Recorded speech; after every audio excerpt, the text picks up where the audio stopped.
कहानी की शुरुआत में हम एक जापानीज आदमी को देखते हैं जो एक सफेद खाली कमरे में जागता है। कमरे में ना दरवाजा है, ना खिड़की और ना ही कोई और इंसान। जब वो दीवार के पास जाता है तो उसे दीवार पर एक अजीब सा बटन दिखाई देता है। एक्साइटमेंट में वो उसे छूता है और फिर दबा देता है। अचानक कमरे की फर्श और दीवारों से सैकड़ों हंसते हुए नन्हे फरिश्ते बाहर आते हैं। कुछ सेकंड के लिए वहां मौजूद रहकर वे फिर से दीवारों में चले जाते हैं, लेकिन जाते जाते वे दीवारों और फर्श पर अजीब अजीब बटन छोड़ जाते हैं। ये सीखने का चरण होता है। अब वो आदमी उस उंगली को सूंघता है जिससे उसने बटन दबाया था और अचानक डर के मारे जोर से चीखने लगता है। फिर वो मदद के लिए चिल्लाता है, लेकिन कोई जवाब नहीं मिलता। इसके बाद वो एक एक कर सभी बटन्स को दबाने का फैसला करता है, लेकिन हर बार बटन दबाने पर कमरे में एक नई चीज गिरती है। कभी छोटा सा टूथब्रश तो कभी बड़ा सा फूलदान, और एक ही बटन बार बार दबाने पर वही चीज दोबारा गिरती है। ऐसे करते करते उसे ढेर सारे चॉपस्टिक मिलते हैं, लेकिन उसके सामने वाला बटन दबाने पर एक छोटी ट्रॉली उसके पैरों पर टकरा जाती है।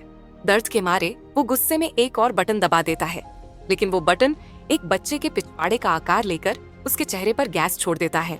घंटों बाद कमरा तरह तरह की चीजों से भर चुका होता है। थक हार कर आदमी एक बॉल दीवार पर फेंकता है जो गलती से एक बटन दबा देती है और उसे सुशी मिलती है। भूख से बेहाल आदमी खुश हो जाता है, लेकिन वो देखता है कि उसके पास सोया सॉस ही नहीं है। वो बटन को बार बार दबाता है इस उम्मीद में कि सॉस की बोतल मिलेगी, लेकिन हर बार सिर्फ सुशी ही गिरती रहती है। हार मानकर वो बिना सोया सॉस के ही सुशी खाना शुरू कर देता है। जैसे ही वो आखिरी पीस खत्म करता है, वो और सुशी के लिए फिर से बटन दबाता है, लेकिन इस बार आखिरकार सोया सॉस की बोतल गिरती है। गुस्से में आकर वो बोतल को फेंक देता है। अचानक एक बटन से उसे पुराने जमाने का 3D चश्मा मिलता है। जैसे ही वो चश्मा पहनता है, उसे एक नन्हा फरिश्ता दिखाई देता है जो अपने बटन की तरफ इशारा कर रहा होता है। वो सोचता है कि शायद यही रास्ता है, लेकिन जैसे ही वो उस बटन को दबाता है, उल्टी गिनती शुरू हो जाती है और जैसे ही गिनती खत्म होती है, ऊपर से एक बच्चे का पिछवाड़ा उसके मुंह पर गैस छोड़ देता है। घंटों बाद वो एक मजेदार किताब का 5वां पार्ट पढ़ चुका होता है। एक्साइटमेंट में वो 6वें पार्ट के लिए बटन दबाता है, लेकिन 6वें पार्ट की जगह उसे सीधा 7वां पार्ट मिलता है। गुस्से में वो और बटन दबाता है, जिससे उसे 8वां और 9वां पार्ट तो मिल जाता है, लेकिन 6वां पार्ट अभी भी नहीं मिलता। तभी अचानक एक बटन दबाने से पीछे की दीवार में छिपा हुआ एक दरवाजा खुल जाता है। वो खुशी से झूम उठता है, लेकिन अपनी इस खुशी में वो भूल जाता है कि दरवाजे को खोलने वाला बटन कौन सा है। उनमें से एक बटन दबाने पर अचानक एक अफ्रीकी आदिवासी दीवार से दीवार तक दौड़ने लगता है। दूसरा बटन दबाते ही उसके सिर पर पानी गिरने लगता है। आखिरकार वो सही बटन ढूंढ लेता है, लेकिन जैसे ही दरवाजे की तरफ बढ़ता है, दरवाजा उसके सामने ही बंद हो जाता है। दूसरी बार भी वही हाल होता है। तभी उसे एहसास होता है कि बटन को दबाकर होल्ड करने से ही दरवाजा खुला रह सकता है। अब वो कई अजीबोगरीब तरीके आजमाता है। पहले पैर से दबाता है, फिर रस्सी से खींचने की कोशिश करता है और यहाँ तक कि दूर से फ्लाई स्वेटर से मारता है, लेकिन कुछ भी काम नहीं करता। आखिरकार वो एक फूलदान उठाकर बटन के ऊपर रख देता है, लेकिन बटन फिर भी ऊपर उठ जाता है। फिर वो सोचता है कि फूलदान को भारी बनाना पड़ेगा।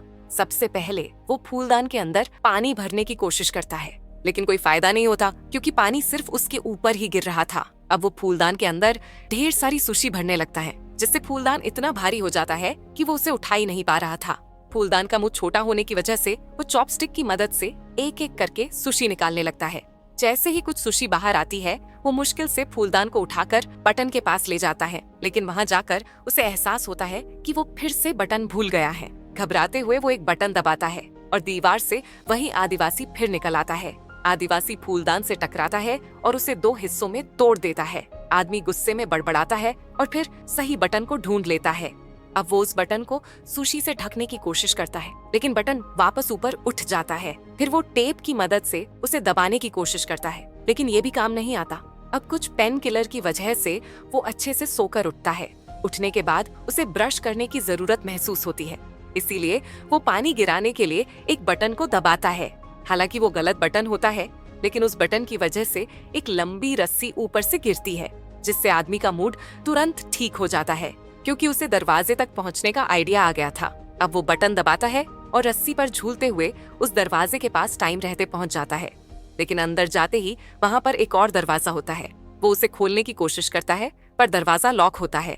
अब वो पहला दरवाजा बंद होने से पहले रूम में वापस तो आ जाता है, लेकिन दरवाजा उसके पीठ पर लग जाता है। गुस्से में वो दीवार पर एक बटन पर जोर से लात मारता है, जिससे रूम के बीचों बीच एक चाबी हवा में तैरने लगती है। वो तुरंत समझ जाता है कि ये चाबी दूसरे वाले दरवाजे की है, लेकिन दरवाजे की तरह ही कुछ देर बाद ये चाबी भी गायब हो जाती है।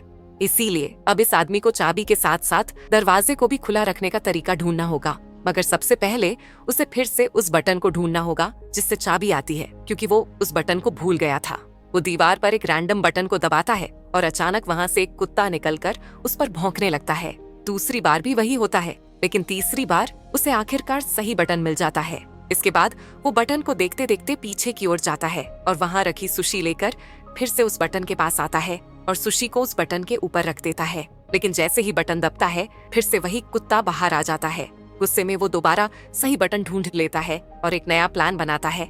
इस बार वो रस्सी की मदद से झूलकर दोनों बटन तक एक साथ पहुंचने की कोशिश करता है, मगर ये प्लान भी बुरी तरह फेल हो जाता है। जैसे ही वो फर्श पर गिरता है, उसकी नजर एक प्लंजर पर पड़ती है, जो कि उसे किसी पुराने बटन से मिला था। प्लंजर देखते ही उसके दिमाग में एक जबरदस्त आइडिया आता है। वो सोचता है कि प्लंजर की मदद से वो दीवार पर चिपक कर बटन दबा सकता है। कुछ फेल अटेम्प्ट्स के बाद आखिरकार उसका प्लान स्मूथली काम करने लगता है। वह रस्सी पर झूलते हुए प्लंजर की मदद से दीवार पर चिपककर सही बटन दबाता है। फिर प्लंजर से खुद को पीछे धकेलता है और चाबी पकड़ लेता है। इसके बाद वो दरवाजे के बटन को दबाकर झूलते हुए दरवाजा बंद होने से पहले अंदर दाखिल हो जाता है। लेकिन तभी उसे एक और झटका लगता है। दरवाजे के ठीक ऊपर की तरफ एक और लॉक होता है, जिसे खोलने के लिए 3 नंबरों का पासकोड चाहिए होता है। वो हड़बड़ाहट में कमरे के अंदर वापस आ जाता है, लेकिन इस बार भी दरवाजा उसके पीठ पर लग जाता है। गुस्से में वो प्लंजर उठाकर सामने की दीवार पर जोर से फेंक देता है। जैसे ही प्लंजर दीवार से टकराता है, एक बटन दब जाता है और वही आदिवासी फिर से वहाँ प्रकट हो जाता है। लेकिन जैसे ही वो आदिवासी उसके सामने से गुजरता है, उसे उसके माथे पर 3 नंबर लिखे हुए नजर आते हैं। वो तुरंत समझ जाता है कि ये तीनों नंबर दरवाजे के ऊपर वाले लॉक का पासवर्ड हो सकते हैं। लेकिन दिक्कत ये थी कि दीवार के अंदर रहने का टाइम लिमिटेड था, इसीलिए वो जल्दी जल्दी 3 बार दीवार के अंदर जाकर हर बार एक एक नंबर डालता है। जैसे ही तीनों कोड मैच हो जाते हैं, लॉक खुल जाता है। वो राहत की सांस लेता है, लेकिन तभी उसे पता चलता है कि पहला दरवाजा बंद हो गया। अब वो खुद को अंदर फंसा हुआ पाता है। इस बार जगह इतनी कम थी कि वो दरवाजे को खोलने की कोशिश भी नहीं कर पा रहा था। थक हार कर वो जमीन पर बैठ जाता है और सोचने लगता है। उसे वो पल याद आने लगते हैं जब वो बटन से मिलने वाली अजीब चीजों के साथ खेला करता था। उसे एहसास होता है कि भले ही वो वहाँ भी कैद था, लेकिन कम से कम वहाँ पर उसके एंटरटेनमेंट के लिए बहुत कुछ था। अचानक उसे साइड वाली दीवार से अपने चेहरे पर हल्की हल्की हवा महसूस होती है। हैरानी से वो उस दीवार को छूता है और देखता है कि उसमें एक दरार है। उसे तुरंत समझ आता है कि ये दीवार नकली है। बिना टाइम वेस्ट किए वो दीवार को खोलकर एक मिस्टीरियस हॉलवे में प्रवेश करता है। ये रास्ता हवा में तैरता हुआ लग रहा था और ऐसा महसूस हो रहा था मानो यहाँ से बाहर निकलने के लिए उसे अनंत काल तक दौड़ना पड़ेगा। वो बिना रुके दौड़ता रहता है और आखिरकार जब वो हॉलवे खत्म होता है तो वो खुद को एक नए कमरे में पाता है। जैसे ही वो कमरे में आता है, उसके बाल अचानक लंबे हो जाते हैं और उसके कपड़ों का रंग हल्का और फीका पड़ जाता है। इस बदलाव से वो चौंक ही रहा था कि तभी दरवाजा पीछे से बंद हो जाता है।